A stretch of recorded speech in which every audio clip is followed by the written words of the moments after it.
एक समय की बात है, भगवान गौतम बुद्ध एक गांव में धर्म सभा को संबोधित कर रहे थे। लोग अपनी विभिन्न परेशानियों को लेकर उनके पास जाते और उसका हल लेकर खुशी खुशी वहां से लौटते। उसी गांव के सड़क के किनारे एक गरीब व्यक्ति बैठा रहता था। महात्मा बुद्ध के उपदेश शिविर में आने जाने वाले लोगों को बड़े ध्यान से देखता था। उसे बड़ा आश्चर्य होता कि लोग अंदर तो बड़े दुखी चेहरे लेकर जाते हैं, लेकिन जब वापस आते हैं तो बड़े खुश और प्रसन्न दिखाई देते हैं। उस गरीब को लगा कि क्यों ना वो भी अपनी समस्याओं को भगवान के समक्ष रखे। मन में ये विचार लिए वह भी महात्मा बुद्ध के पास पहुंचा। लोग पंक्तिबद्ध खड़े होकर अपनी समस्या को बता रहे थे।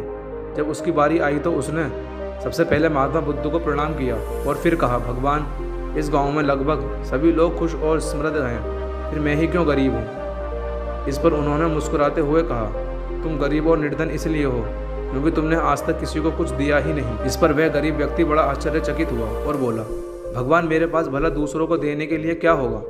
मेरा तो स्वयं का गुजारा बहुत मुश्किल से हो पाता है। लोगों से भीख मांगकर अपना पेट भरता हूँ। भगवान बुद्ध कुछ देर शांत रहे, फिर बोले, तुम बड़े अज्ञानी हो। औरों के साथ बांटने के लिए ईश्वर ने तुम्हें बहुत कुछ दिया है। मुस्कुराहट दी है जिसमें तुम लोगों को आशा का संचार कर सकते हो। मुख दिया है ताकि लोगों से दो मीठे शब्द बोल सकते हो, उनकी प्रशंसा कर सकते हो। दो हाथ दिए हैं, लोगों की मदद कर सकते हो।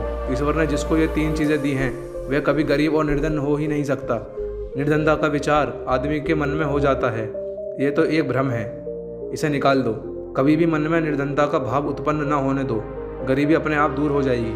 भगवान बुद्ध का संदेश सुनकर उस आदमी का चेहरा चमक उठा और उसने इस उपदेश को अपने जीवन में उतारा, जिससे वह फिर कभी दुखी नहीं हुआ।